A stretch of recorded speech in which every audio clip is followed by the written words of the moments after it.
Okay, greetings physics fans. What we're going to do today is we're going to go through this homework assignment, this worksheet, this intro physics morph practice with gravity and free fall. So, just a quick review. When things fall, they accelerate. They accelerate downwards. 9.8 meters per second per second. So every second they get faster by 9.8 meters per second, which is why on our position versus time graph we have a curve, because if you remember, the slope of position versus time graph is the velocity. So if the slope is always increasing, getting steeper and steeper and steeper, that means it's getting faster and faster and faster. Every second it's going faster and faster and faster, which is why it's a curve, not a straight line. For our velocity versus time graph, you can clearly see this is velocity. Every second it's getting faster and faster and faster. If it was a constant velocity, this would be a flat line, always with the same value. But the values are increasing, so it's getting faster and faster and faster. And what we see is it's getting faster always by the same amount, every second. So every second it's getting faster by the same amount, and that's called an acceleration. Acceleration describes how quickly the velocity changes. So if the velocity is changing by the same amount every second, that's a constant acceleration. Changing velocity, constant acceleration, because it's constantly changing, and changing by 9.8 meters per second every second. And this is the data we did in class. This is when I held the ball, and I dropped it under the motion detector, and we got these two graphs. Okay, so going back to it, if acceleration describes how quickly the velocity changes, keep in mind, what does that tell us?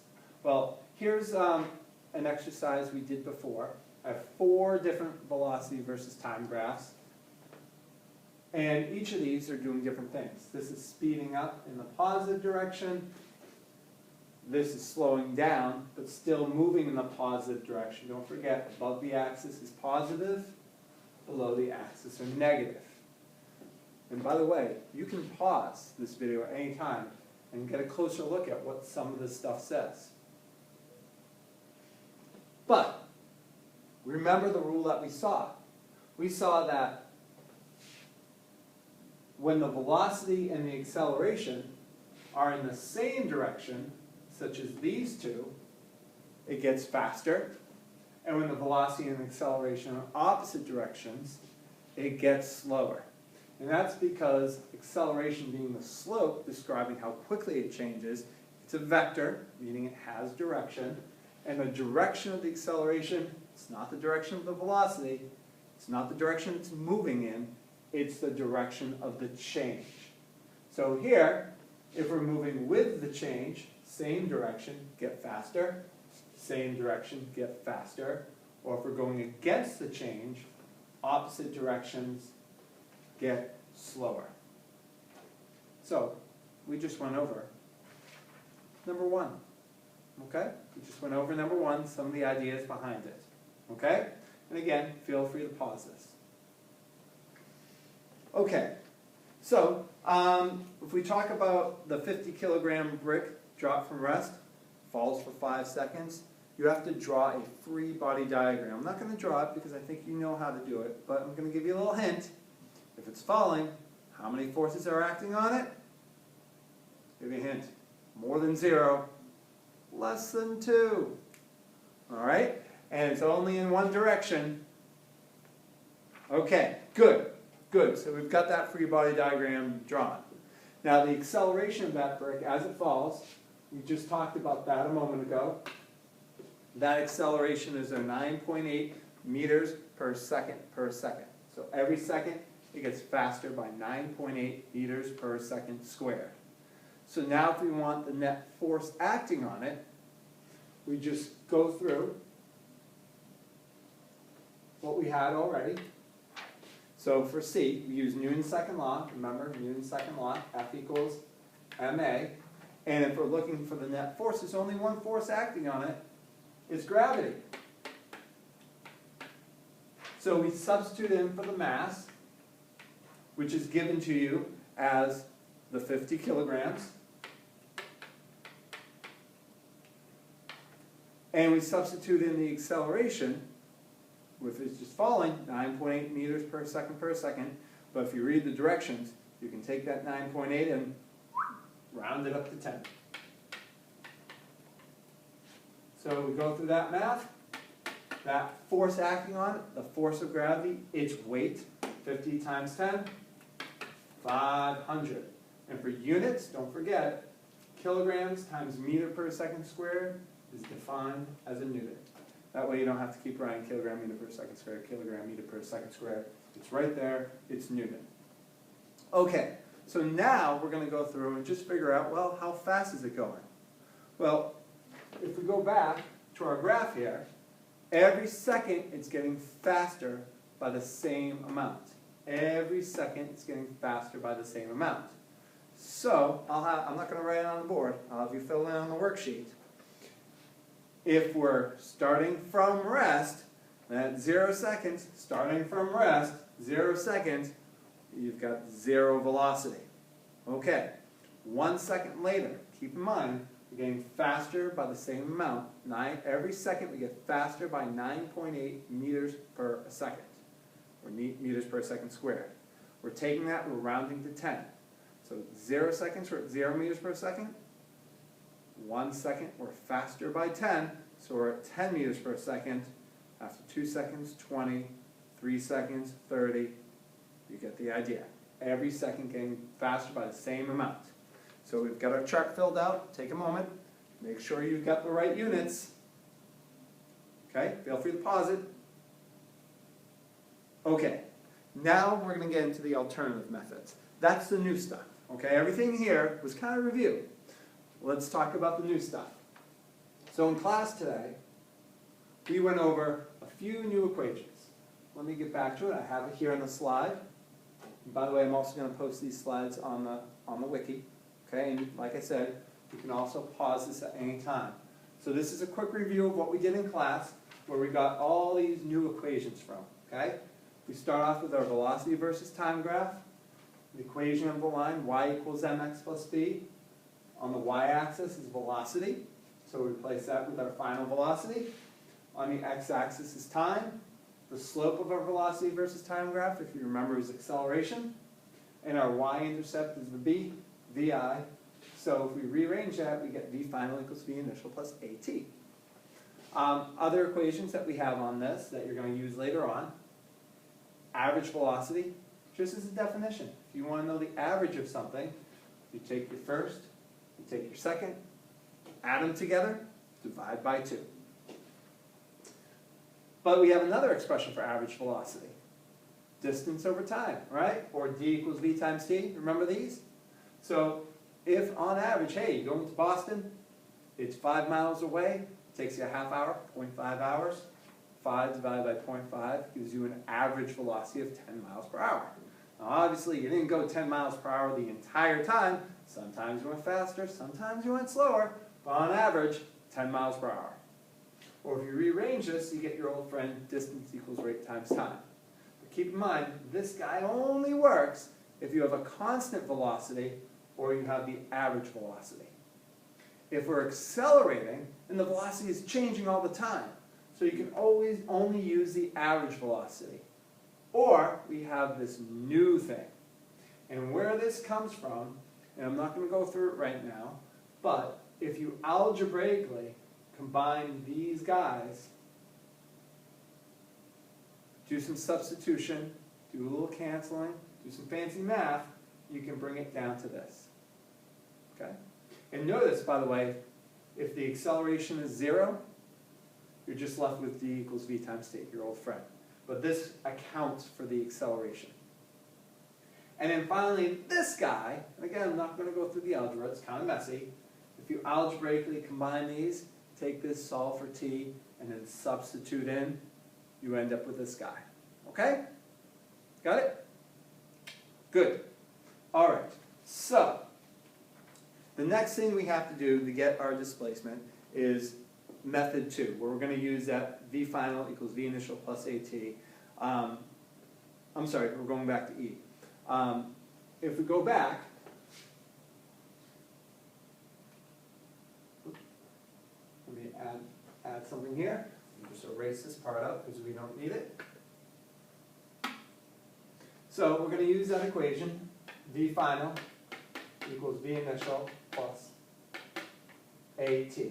Okay? So we got to look at our givens. We're given it starts from rest. Starts from rest.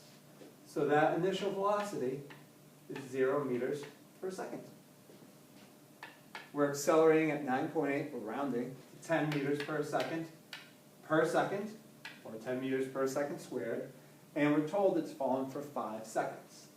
If I multiply by 5 seconds, seconds cancel. 5 times 10 is 50. And 50 plus 0, bang. There it is. So, here's our final velocity, 50 meters per second. So notice we have 2 different methods. One, we have the 0, 10, 20, 30, 40, 50 meters per second after 5 seconds, or taking the acceleration and multiplying it by time. Okay? By the way, on the back side, you're going to do a question very similar, okay? But that's not going to be 0. Okay, that's later on. Okay, now you got to get the average velocity. So average is essentially the average of the 2 things. So our average velocity is going to be the first velocity plus the second velocity divided by 2. So we started with from rest, so that's 0. Then we accelerated all the way up to 50 meters per second. So the average of 50 and 0 is 25. So there's our average.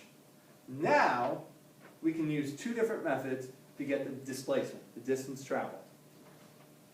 So for one method, we're going to use the idea that, going back,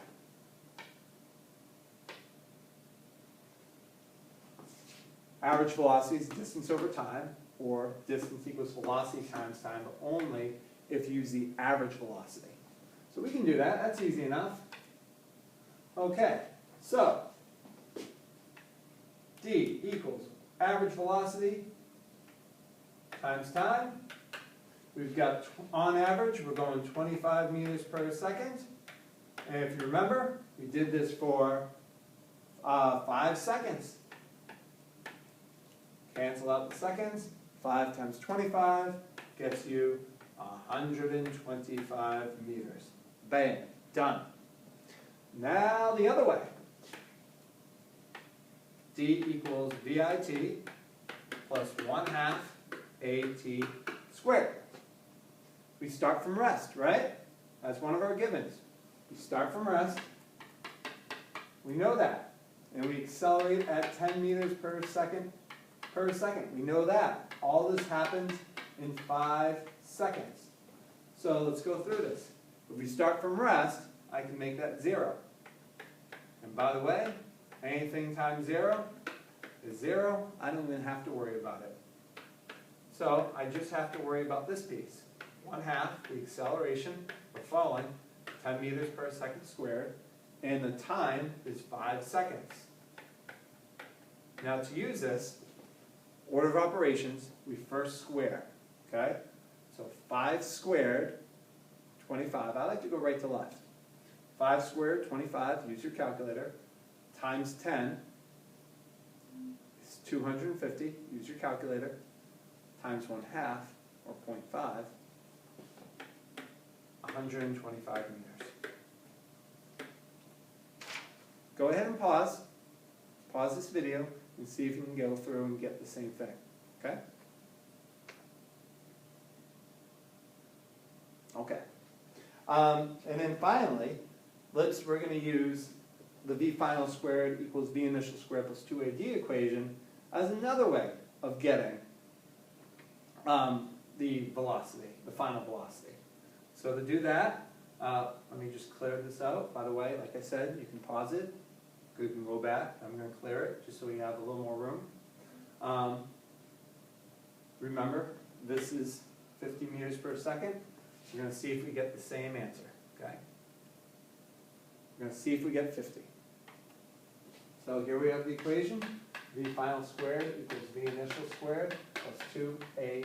We started from rest, so I don't even have to worry about that. We have the acceleration of rounding 9.8 up to 10.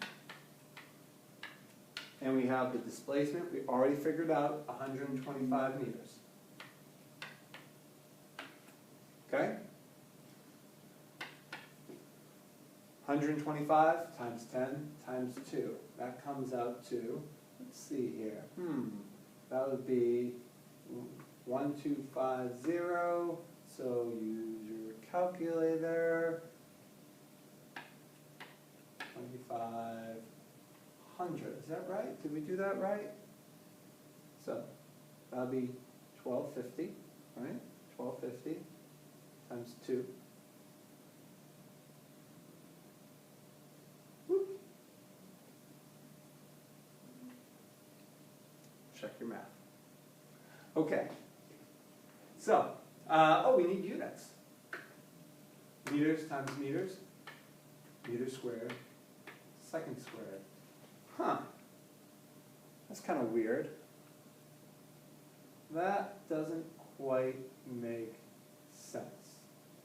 Huh. Oh, because we did check our math. We do have a 0 there. Just check it. But the units are all weird. Oh, wait a second. That thing.